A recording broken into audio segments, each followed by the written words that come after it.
What's going on, everybody? Welcome into an all-new episode of the Pack a Day Podcast. I'm your host, Andy Herman. You can follow me on Twitter at Andy Herman NFL. You can find the podcast at Pack a Day Podcast. It is Friday. We are 1 day away from Packers preseason opener against the New York Jets. Super excited for that. Tomorrow we'll do a full preview of that game. Today we're going to be breaking down everything that happened to a shorter, condensed version of day 12 of Packers training camp. But surprisingly enough, on Wednesday, it was one of the longest practices of the year. Thursday was the shortest one. And I actually thought there was more to talk about and more exciting stuff to dig into in the shorter Thursday practice than there was in the much longer Wednesday practice. So we'll get into all of that in just a moment. Before we get there, just want to let you know about Luigi's Pizza. You know I've been talking about it. Today, I started the day with the family with a breakfast pizza. If you don't think that you can start your day with pizza, holy crap, are you wrong? I know friend of the show, Justice Mosqueda, was talking. He's never even heard of breakfast pizza. What are we doing wrong in our society that there are people out there that don't know what breakfast pizza is? Best way to start the day. It's a fresh dough, rising crust pizza, sausage, egg, cheese. It's absolutely incredible. Start your day right with Luigi's frozen pizza, breakfast pizza. Also, Saturday, before the preseason game, 4 to 6 p.m., Hagemeister Park. I'm going to be live answering all of your questions. Meet and greet, Q&A, preseason preview, everything that you guys want to go over, we're going to go over. So get there, Hagemeister Park, downtown Green Bay, 4 to 6 p.m. Get there early, get a seat. I'll be answering again all of your questions. Still plenty of time to get over to that Packers preseason game as well. All right, today we are going to kick off with injuries that were noteworthy, to say the least, at day 12 of Packers training camp. Things that you really don't want to hear about. And it's unfortunate that we, of course, have to start with this, but it is what it is. Xavier McKinney out with a calf injury. Now, we heard from Xavier McKinney in the locker room after practice. He said that he is likely going to be out for the remainder of, I would say training camp, preseason, at least in that realm. Does expect to be back for week 1. That's the good news here. Fingers crossed, but this is one of those players that you just can ill afford to miss for any period of time. He is that important to the defense. We're about to go over a lot of really big plays that the offense made. It was arguably one of the most impressive performances from the offense all training camp so far, was this red zone period and their red zone success. I don't think that it's a coincidence that Xavier McKinney's absence coincided with a day where the offense had a really impressive performance, specifically in red zone drills. If he's back week 1, ready to go against Detroit, awesome, fantastic. But also, as I mentioned on the live show, calf injuries now just freak me the heck out. The calf injury to Tyrese Halliburton, the calf injury to Damian Lillard. I know it's a different sport. I get it. But you see those turn into something way, way worse. And it just now gives me the complete creeps anytime I hear calf injury. So hopefully it's nothing long term, and hopefully it doesn't lead to anything else. But again, Xavier McKinney, you are going to need out there for the entirety of this season. Not a guy that you want on the injury report at any point in time. But if it's going to happen, now is the time to have it happen. And hopefully he can be good to go for the Lions in week 1. Meanwhile, Jayden Reed out with a foot injury. This is another injury that you do not want for a wide receiver or any sort of skill position player or speed-oriented player like Jayden Reed. I don't know what this is. Hopefully it's a broken toenail. I don't know. But this is another one where there's any sort of, turf toe, plantar fasciitis, anything like that. It could end up being an issue. No speculation. We have no idea. It could be completely minor. There is a preseason game coming up. If you're going to sit him for that, maybe makes sense just to get him 5-6 days of rest here before that next training camp practice. But you don't want Jayden Reed out with a foot injury. And then Elton Jenkins with a back injury. He was also not practicing. Remember, it was a back injury that he had initially. And hopefully this is not something that's flaring up. It would be a really bad sign if, he had this back injury, came back from it. Now it flared up again. And now it's something a little bit more of all right, now we really need to sit him down for a while. Again, none of this is anything that we know outside of Xavier McKinney, Reeds, and Jenkins. We just know that they didn't practice on Thursday, but those are both going to be ones worth monitoring, as well as Xavier McKinney as we move forward, because as we know, McKinney, Reed, Jenkins, 3 very key pieces to this Packers team. On the good news side, Warren Brinson, Carl Brooks both returned to practice Aaron Mosby did teamwork. He had only done individuals the day prior, so he was back doing team drills. The players who are also not practicing include Dontavian Wicks, Rasheed Walker, Nate Hobbs, Emmanuel Wilson, Marshawn Lloyd, Kamal Haddon, Christian Watson, Colin Oliver, and John Williams. Also, Keyshawn Nixon did not do any team activities and was doing individual work only. I had somebody ask me in the live chat, actually a couple of people asked me, or even just make comments about all the injuries that the Packers have. Am I concerned? What's going on here? And the first thing is that, like, this is training camp. I think they've been more physical. I think they've had longer and more padded practices than I can remember having. Some of these things are going to happen. As far as being concerned about it, there is some worry when you have guys like Xavier McKinney, Jaden Reed, Elton Jenkins, Nate Hobbs, Rasheed Walker, Dontavian Wicks, Marshawn Lloyd, Christian Watson, Keyshawn Nixon not doing teamwork. That's a good chunk of really good players on your team, right? That gives me some pause and just be like, we really don't need to be missing any of these guys to start the season. But my overarching answer is, if you look around the league, every team, like Justin Jefferson, I know has not been practicing for Minnesota. Matthew Stafford's not been practicing for the Rams. Alaric Jackson, their left tackle, has not been this is all over the place with pretty much every team in the NFL. Where I get concerned is when we are already starting to knock players out of week one. As of now, Christian Watson, not going to be ready week one. We know that. We know that Travis Glover is now out for the season. And then it certainly seems to be trending that John Williams will not be ready. At least, I mean, he has shown no signs of doing anything. I don't know where he's at with everything, but that would be another one where I'd have some major concerns that he'd be ready. How concerned you're over Travis Glover and John Williams not being able to be available for week one? Hopefully, if everyone else is healthy, that's much ado about nothing, right? So you're kind of missing Christian Watson for week one right now. Now, we don't know the answers to some of these. We don't know what Jaden Reed, Elton Jenkins, Dontavian Wicks, Rasheed Walker, we don't know the severity for some of those and whether or not they could also be out. Kamal Haddon, Marshawn Lloyd to some extent as well. But as of right now, the only player that we know that is of significance that, is likely going to miss week one is Christian Watson. If we start getting to more and more players that are looking that they're out for Detroit, now I start getting a little bit more into all right, this is starting to get concerning. But right now, I'm not going to panic until there's reason to panic. And right now, I do not believe there's any reason to panic at the moment. All right, your starters for the day were Jordan Love at quarterback, Josh Jacobs at running back. When I've told you guys not to spend too much time thinking about who's starting with the wide receivers, Malik Heath and McCole Hardman were your starters at wide receiver today. It means absolutely nothing. The wide receivers, they're literally just rotating those guys around. I don't even know that there's a rhyme or reason for it. It's just who's ever there available. I don't know. I'm sure there is a little bit more thought into it than that, but it really does not matter. I saw somebody posted the other day because I think Golden out there of so-and-so is done because they've got rookie wide receivers already. It's like, settle down, guys. The wide receiver rotation means nothing. So Heath and Hardman were your wide receivers. Musgrave and Kraft at tight end. Jordan Morgan, Aaron Banks, Jacob Monk at center, Sean Ryan at right guard, and Zach Tom at right tackle. Defensive front, Rashawn Gary, Kenny Clark, Devontae Wyatt, and LVN. Linebackers were Cooper, Quay, and Simmons. Corners were Valentine and Bo Melton, which we're going to talk about. And then Evan Williams and Javon Bullard were your safeties. It is worth noting as well that Sean Ryan did also take some center reps, and he kind of swapped back and forth with Jacob Monk. Your player of the day is Jordan Love. Not even particularly close, to be totally honest. Jordan Love was on one when it comes to how he was performing, specifically in the red zone and just the day on the whole. We get into red zone periods, which was the primary team period in this practice. Again, it was a very short practice. It was an hour and 23 minutes, I think, total. Like an hour less than what they have been. And if you kind of take out the first 15, 20 minutes, which are warm-ups and things like that, it was basically about an hour actually out on the Ray Nitschke field. So a very short practice. But in the red zone period, he starts things off with a crossing pattern to Matthew Golden. From Jordan's standpoint, this is a pretty easy completion. Matthew Golden's coming on a crosser. He's racing across the field, gets time, sees him, throws it to him. Golden turns it upfield, gets into the end zone. Javon Bullard was the closest one in coverage on that play. It's a good start, though. Then he had an incomplete to Tucker Kraft in the back of the end zone. We're going to talk about that one a lot more in just a moment.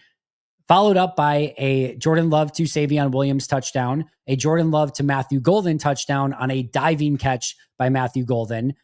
Just to go back to the Savion Williams kind of came open over the middle. Edgerrin Cooper was in coverage. Cooper's right kind of on his back shoulder. And then Love threw it to his front shoulder so that Savion Williams could keep it away from Edgerrin Cooper, pluck the ball out of the air, and get that nice touchdown for Savion Williams. Matthew Golden, Jordan led inside. Golden did a fantastic job of making a diving attempt towards the ground, went up, stabbed it, got it. Strong hands again. The dude's hands are just unbelievable and made a ridiculous diving catch on that particular play. But nice job by Jordan to find him and kind of throw him open on the play as well. Then you had, yes, you're hearing me right, a speed option by Jordan Love. And you might be thinking, well, he's wearing the red jersey. It's not really fair. If there's anyone in the vicinity, they're blowing that thing dead. But he comes on a speed option. Again, these are all red zone and fakes the toss to the right. He's got acres of space up the middle, takes it in, and gets a rushing touchdown on that particular play. Then after that, you had Jordan Love in a move the ball period that moved his team down into the red zone, and he gets to the line of scrimmage. Defense kind of commits themselves. You hear Jordan at the line, can. He's canning the play, even checks it seemingly a little bit after that as well. Recognizes he's got Romeo Doubs one-on-one on the left side. Believe it was Corey Ballantyne in coverage. Decides that he's going to go there with a fade ball. Doubs wins the one-on-one on the outside. Love places it to him perfectly. Doubs gets the catch, 2 feet in, touchdown for Romeo Doubs. Jordan Love was on one, particularly in the red zone. So touchdown Golden, touchdown Savion, touchdown Golden, Love speed option for a touchdown, Love to Doubs for a touchdown. And the crazy thing is, that's 5 touchdowns from Jordan Love just in red zone, the red zone period and a red zone situation off of a drive that got into the red zone. And the best play, the play of the day, was actually the incompletion to Tucker Kraft. Doesn't make any sense, right? And no, I'm not talking about it from a defensive standpoint. The best play of the day and on offense was an incompletion. All right, let's walk through. I walked this through in great detail on the live yesterday, so I'm going to try to keep it a little bit shorter here. But long story short, Tucker Kraft up the seam, Quay Walker in coverage. Back of the end zone. We've seen this before, right? Specifically with Aaron, where the linebackers got their back turned and Aaron will shoot it right past the ear hole of the linebacker, and the tight end has the opportunity to make that catch, right? It might be good coverage, but if their back is turned, you still have the ability to maybe fit something in there. This was that, but on a completely different level. That's not saying that Aaron's weren't great, or what. I'm not saying that or comparing the two, but just the audacity to even attempt this throw. Kraft is on the back of the end zone looking at Jordan. So it's not like he's in stride of the play. He's in the back end of the end zone, kind of looking at Jordan. Quay is on it. And when I say on him, he might as well be like, they might as well be tandem parachuters out of an airplane. Like just, they are strapped together and they are not really coming off of each other. Quay has got him very well in coverage. And worth noting, Quay, not a small dude. He's got the wingspan. He's got the height. He's just big, right? So he can match Tucker Kraft in size and in physicality. And Kraft's got him. Not only that, the back of the end zone is right behind them. So again, there's no real area of opportunity here. Well, Jordan Love says, that's great, but screw that. I'm throwing this ball anyway. Quay Walker's back is to Jordan. Jordan steps into it, zips, and I mean zips a pass right past the ear hole of Quay Walker. And the only thing Tucker Kraft has the ability to do on this play is stick out one hand and hope that this ball that's buzzing by the ear hole of Quay Walker, he can haul in one-handed off the right side. And he does exactly that. Tucker Kraft, unbelievable one-handed catch. The throw, the catch, the coverage, this is win-win-win. You very rarely get these where it's, usually when something goes well for the offense, it's bad for the defense and vice versa. But in this case, really great coverage by Quay. Unbelievable one-handed catch by Tucker. Ridiculous, audacious throw by Jordan Love. All of it's great, save for the fact that Tucker Kraft was ever so slightly out of bounds on the play. And I mean ever so slightly. It was very, very close. I can tell you a couple things. One, the offense did not care. They celebrated that thing like it was a touchdown because everyone on offense knew the ridiculousness of that play and how epic that it was. we're not keeping score here, right? I joked on the live show of like, it was not a touchdown. I'm awarding it 7 points. We're doing kind of the, the late night thing where I forget what show it was back in the day where he's like, you get points. I'm just awarding points on the play. I'm giving him 7 points. It was worth it. And I have the ability to do that because it's my podcast. So that's what we're doing on the play. We're awarding Tucker Kraft and Jordan Love a touchdown for that play, even though it was slightly out of bounds. And here's the thing, like the throw, the process, everything like that was unbelievable. I don't really care that he was ever so slightly out of bounds. Kudos to the defense. Technically, it's just a really loud, sexy incompletion. But for the offense, a really ridiculous play and one that I really enjoyed watching live and got all the oohs and the ahs from the players, the crowd, even everyone along the sidelines. Like it was that level of play. So a really fun one, even though it's just, like I said, a very loud and sexy incompletion at the end of the day. That's your player of the day, Jordan Love, your play of the day, an incompletion to Tucker Kraft, which is, again, an unbelievable thing to say. Hey everyone, I have to tell you about this new game-changing product that I've been using before a big night out called Pre-Alcohol. Now, ZBiotics Pre-Alcohol Prebiotic Drink is the world's first genetically engineered prebiotic. It was invented by PhD scientists to tackle rough mornings after drinking. Here's how it works. When you drink, alcohol gets converted into a toxic byproduct in the gut. It's a buildup of this byproduct, not dehydration, that's to blame for rough days after drinking. Pre-alcohol produces an enzyme to break this byproduct down. So just remember to make pre-alcohol your first drink of the night, drink responsibly, and you'll feel your best tomorrow. Now listen, I get it. I was a bit on the fence about pre-alcohol initially myself, but I've now used it for a bachelor party, the college basketball tournament, and recently for a friend's epic 40th birthday party, and I'm legit telling you it's the real deal. And guess what? Summer is here, which means more opportunities to celebrate the warm weather. And before that backyard barbecue brew, glass of Pinot watching the sunset at the beach, or a cocktail by the campfire, don't forget your ZBiotics pre-alcohol. Drink one before drinking and wake up feeling great and ready to take on that next day and all that summer has to offer.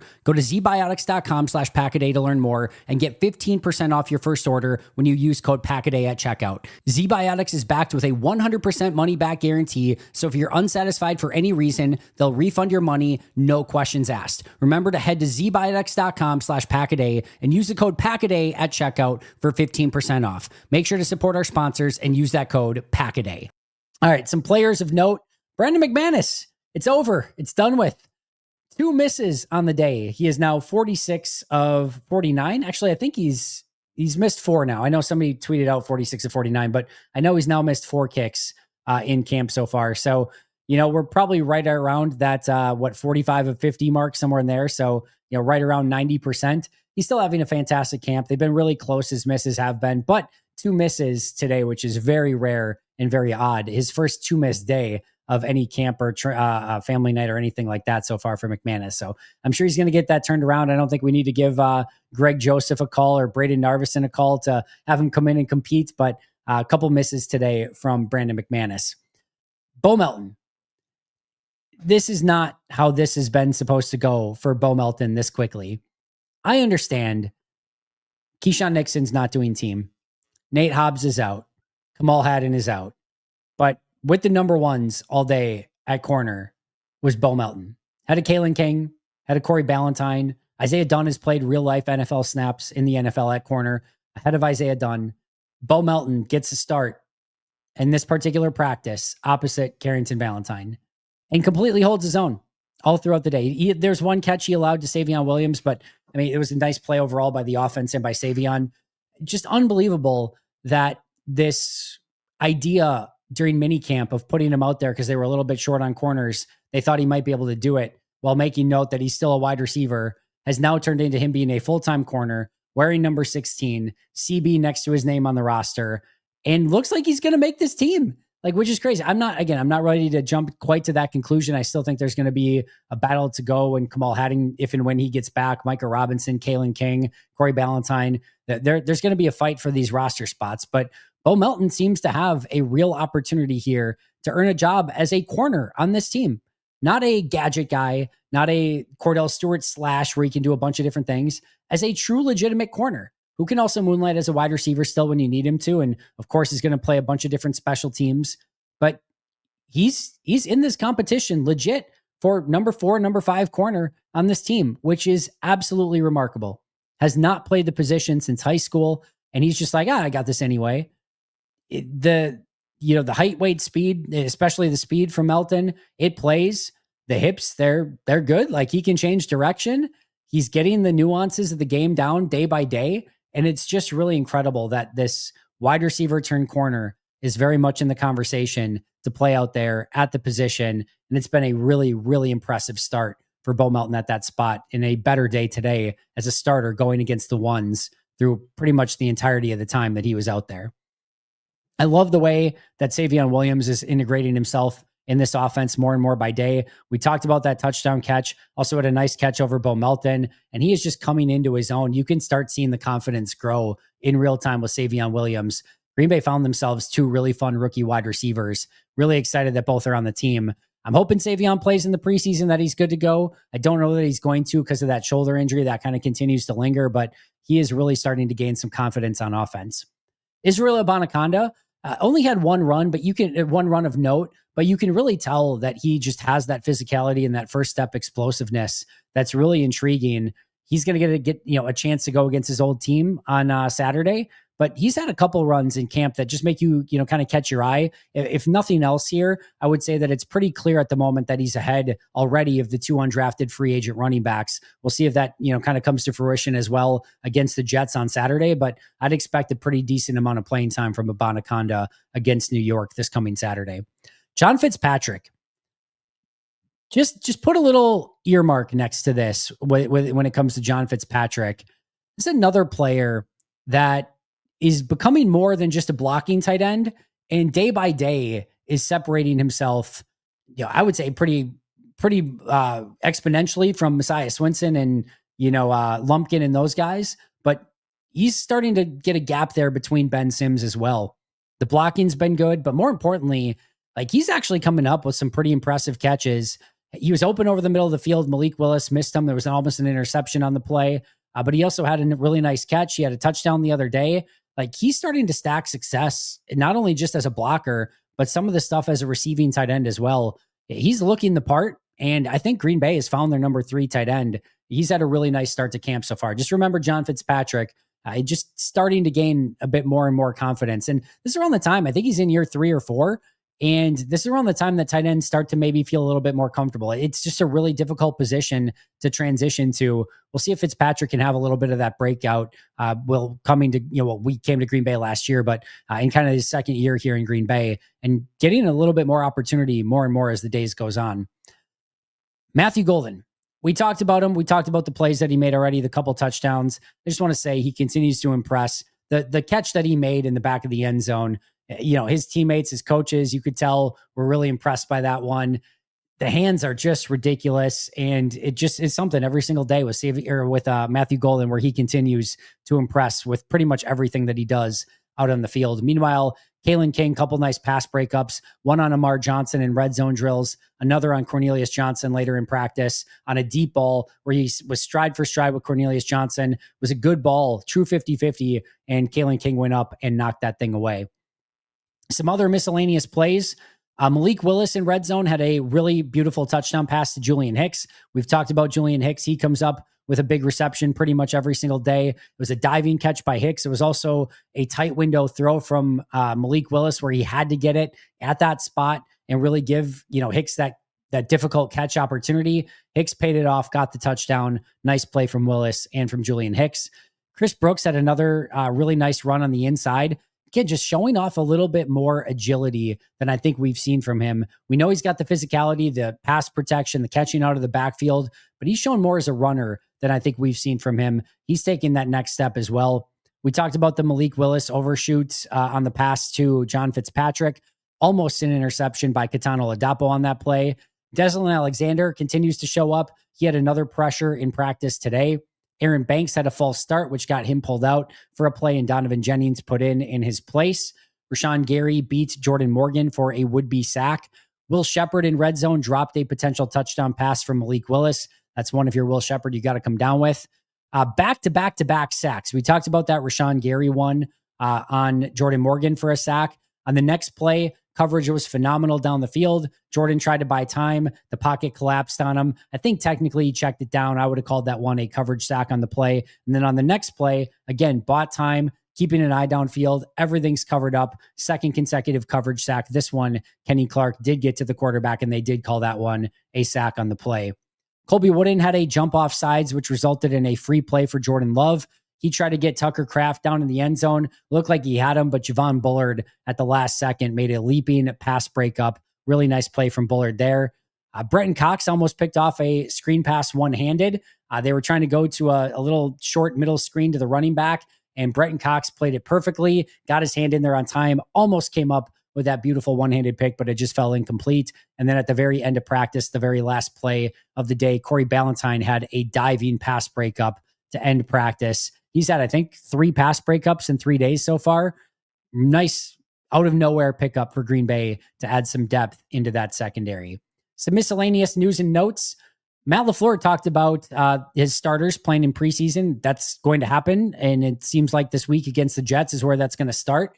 There was a report done by the NFL that said, if you play X amount of reps in preseason, you are better off, and it's less likely that you have an injury over the first, I think it was 4-ish weeks of the regular season. And it sounds like Matt LaFleur took that to heart. And it sounds like he's going to play his starters a little bit more to try to get to that level where it is actually, again, scientifically, or I guess the data shows that you're going to end up with less injuries in the regular season by playing some of these guys in the preseason. So there you go. I've actually heard some of this hypothesized before. I haven't seen an actual study done on it that the NFL apparently did, but I have seen this hypothesized and kind of bantered about in a couple of different ways that, hey, you need those hits in that time in the preseason to get you ready for the hits. You don't want to go like 0 to 100 where you're not really doing that in preseason. And all of a sudden, regular season week 1, you're going 70 plays of all live tackling and things like that. That's a big culture shock. And I think actually playing these guys in the preseason a little bit does make a lot of sense. The NFL and their data would seem to agree.